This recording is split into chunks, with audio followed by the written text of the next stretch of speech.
The phone lines are open. Don't whisper when the microphones are hot, ladies.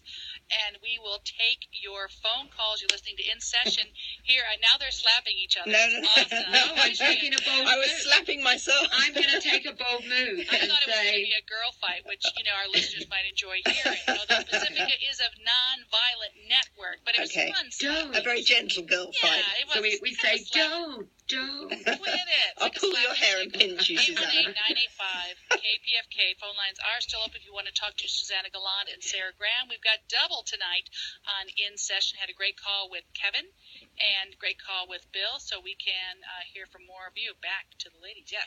I just wanted to finish off this issue of neuro-engineering. Yes, please do. I wrote listening to your brain. I wrote an article that if you are interested in finding out about this, if you Google bionic brains plus Sarah Graham, it was published in Addiction Today magazine, which is available on the internet. So that describes my personal experience of neuroengineering.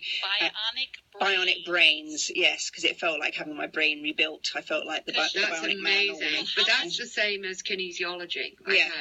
How much EMDR have you had, Sarah? No, it's not. You had. What did you have? I had neuroengineering. Neuroengineering. Yeah. What did they do exactly? Well, this is the amazing thing. This technology is so clever because they map your brain. You do 3 hours of tests where your brain is completely monitored, and they put you through all sorts of different intellectual challenges. They deliberately stress you out to see how you function when you're stressed. How would they stress you? Give an example. Loud, horrible noises. You'd be looking at images of animals having to say what the animal is, and then suddenly this random noise would come in really loud. It's like astronaut training. And they beat it up a bit. You're exactly right, Chris-Anne, because the guy from this company who is behind this, the genius guy, and this guy is so bright, scary, is a guy called Dr. Curtis Cripe, and he actually is a space, he works with NASA, and he does all sorts of stuff. And the company that delivers this in Los Angeles that I worked with is the Balanced Brain Corporation. So you can access this technology in America. Unfortunately, we can't deliver it in England at the moment, although we're working to change that.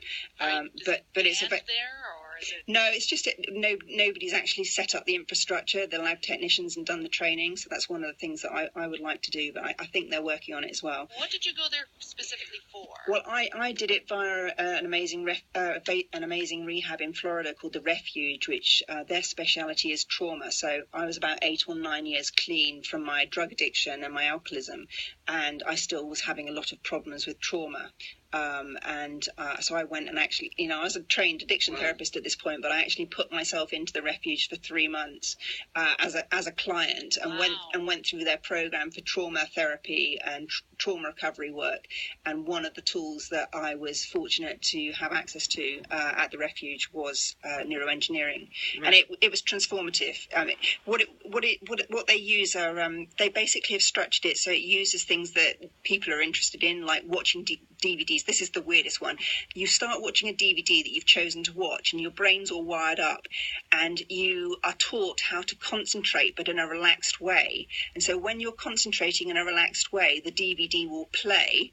But when you get distracted or stop thinking or get stressed or kind of like, for example, I was watching a film with Keanu Reeves, and I can remember thinking to myself, gosh, Keanu looks attractive in this film. And all of a sudden the DVD stops, which is so frustrating. So you basically learn to train your brain to stay in that relaxed, attention-focused place. And it builds up your ability to kind of manage your brain, use your memory in a way that's it basically... the brain has neuroplasticity, and it gets your brain to kind of rewire itself and replumb itself. It's fantastic. And you know what's interesting, Chris-Anne and Sarah? They're working. It's always space, NASA, or super technology like Men in Black, because the mind can actually control things. Has the power to control all the circuitry around it. So that sounds like the early stages of having you focus so that the DVD keeps playing. Or the kind of interactivity. They're doing that with aircraft. It's fast. Yes. Wait a minute. You can control a plane with your mind? No. That's the way we're going, though. They're going that way. They're working different ways. The brain is giving off electrical energy, and that's what you're actually effectively doing with the DVD. You're generating certain kinds of brain waves, and those are the brain waves that you want to be living with, because that's a kind of the healthiest state for your brain to be in. And so they're building on these insights. And I mean, neuroscience is in its infancy, really. Your accents make whatever you say sound really intelligent and Thank true, you. but I'm Thank scared to death of both of you right now. The other thing is, no, you have to be open-minded, Chris-Anne, here. And the other thing is, the heart is electrical.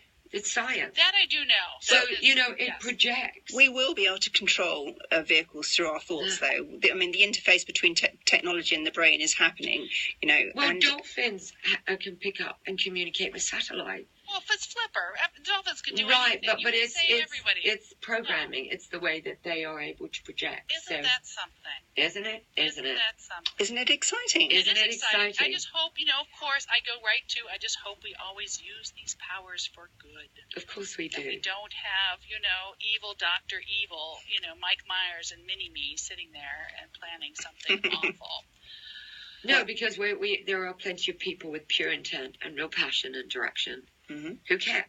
And we're all here tonight. We are facing kind of ecological disaster, and we are facing such big challenges as the human race that we are going to have to really come together, and we are going to have to develop these technologies and use them for the good of everybody. We are gaining because it has to oppose other people who are using it for darker reasons, and we're gaining that spiritual awareness that we are one human family, and we are going to have to work together to overcome these challenges. It seems amazing. The human race has been around for how many thousands of years, and we're still trying to get it together. Like, we're all kind of the same. We all have heart and lungs, and we have all these things in common, yet we can't see past right. the But color of our skin. that's at the moment we have a conflict with color of our skin. But if we were to say hypothetically speed ahead 500 years, there's always the human conflict. Yeah. So if it wasn't the color of our skin, it would be your accents. Thank you. The way you speak. Something else. Or it would be your music. Or music, or our IQ, or right brain, left brain, or We're here in session with Suzannah Galland and Sarah Graham, and we're reaching the day